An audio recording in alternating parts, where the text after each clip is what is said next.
Сәлеметсіздер ме оқушылар? Математика 2-ші сынып 121-ші сабаққа тамыра баспасы. Бүгінгі сабақтың тақырыбы көпбұрыштардың қоршаған ортадағы заттар бетінің қабырғаларын өлшеу деп аталады. Олай болса, каналға тіркелуді ұмытпа, сабағымызды бастаймыз. Бірінші тапсырма практикалық жұмыс. Үшбұрыштардың қабырғаларын өлшеу, оның барлық қабырғалар ұзындықтарының қосындысын жаз, қосындылардың мәнін есепте дейді. Бізге үш түрлі пішім берілген екен. Біріншісін өлшейтін болсақ, бұл үшбұрыштың барлық қабырғалары 1 сантиметрден тұрады екен өлшемі. Екінші үшбұрыштың қабырғаларын өлшесек, оның әрбір қабырғасы 2 сантиметр. Үшінші үшбұрышты өлшесек 4 сантиметр, мына жері 5, мына жері 3 сантиметрді құрайды. Енді осы қабырғалардың қосындысын есептесек, бірінші үшбұрыштың қабырғаларының қосындысы 3 сантиметр, екінші қабырғаларының қосындысы 6 сантиметр, үшінші үшбұрыштың қабырғаларының қосындысы 12 сантиметрді құрайды деп жазамыз. Екінші тапсырма практикалық жұмыс. Төртбұрыштардың қабырғаларын өлшеу, олардың барлық қабырғаларының ұзындықтарын қосындысын жаз. Қосындылардың мәнін есепте. Жаңағы секілді енді төртбұрыштан есептейміз. Ол үшін ең алдымен өлшеп аламыз. Яғни мына тік төртбұрыштың қабырғалары 2 қабырғасы 3 сантиметр құрайды екен. Мынау бізде шаршыға ұқсап тұр, яғни шаршы дегеніміз барлық қабырғалары өлшемдері бірдей, яғни 1 сантиметр. Үшінші қызыл төртбұрышты санасақ 2 сантиметр, мына жер 4, мына жер 4, мына жер 2 сантиметр.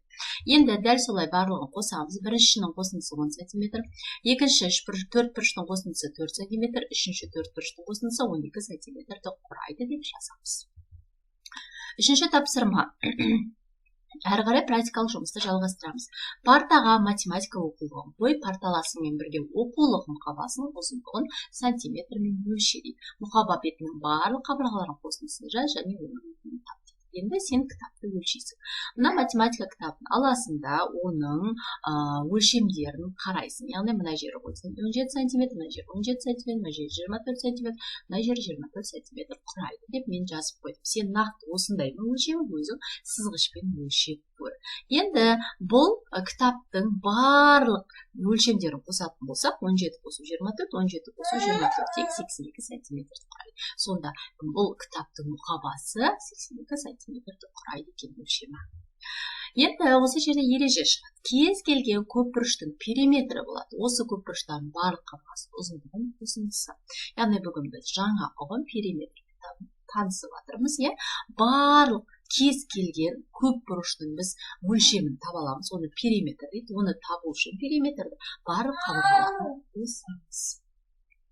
Математикада периметр латын П әрпімен белгіленеді. Төртінші тапсырма 5 есе артты. Яғни мына жерде 2, 4, 5 сандарын 5-ке көбейтеміз. Екі жерде 5-ім 10, 4-ші 5-ке көбейтеміз 20, 5-ті 5-ке көбейтеміз 25. Бірінші кесте дайын. Екінші 3-ке есе кеміттіктір. Яғни 18, 21, 27-ні 3-ке бөлеміз. 18-ді 3-ке бөлеміз 6, 21-ді 3-ке бөлеміз 7, 27-ді 3-ке бөлеміз 9. Бесінші тапсырма практикалық жұмыс. Торгөз қағаздан суреттегідей фигураларды қиып ал, осы фигураларын 4 бұрыш және 5 бұрыштар құрастыр. Яғни бірінші біз мынандай 4 бұрыш құрастырамыз 2 бұрыштың көмегімен. Одан кейін тағы да 3 бұрышты қоятын болсақ, бізде 5 бұрыш шығады.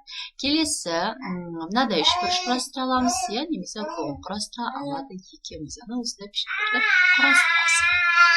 6-шы тапсырма теңдеулерді шеш. 6 бөлу x тең 3, x тең 6 бөлу 3, x тең 2-ге.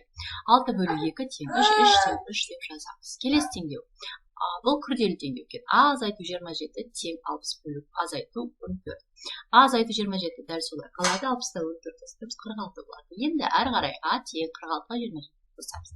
А тең 73, 73 тағының орнына қоямыз, 70 азайту 27 тең 60, а ол 14. 46 тең 46 тең болады. 7-ші тапсырма сызбалар бойынша амалдарды орындайды.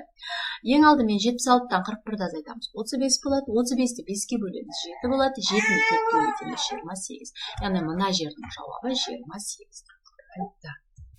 Екінші кесте 18-ді 3-ке бөлеміз 6, 6-ны 4-ке бөлеміз 24, 24-ті 12-ні азайтамыз, 12. Мына жердің жауабы 12-ге тең болады.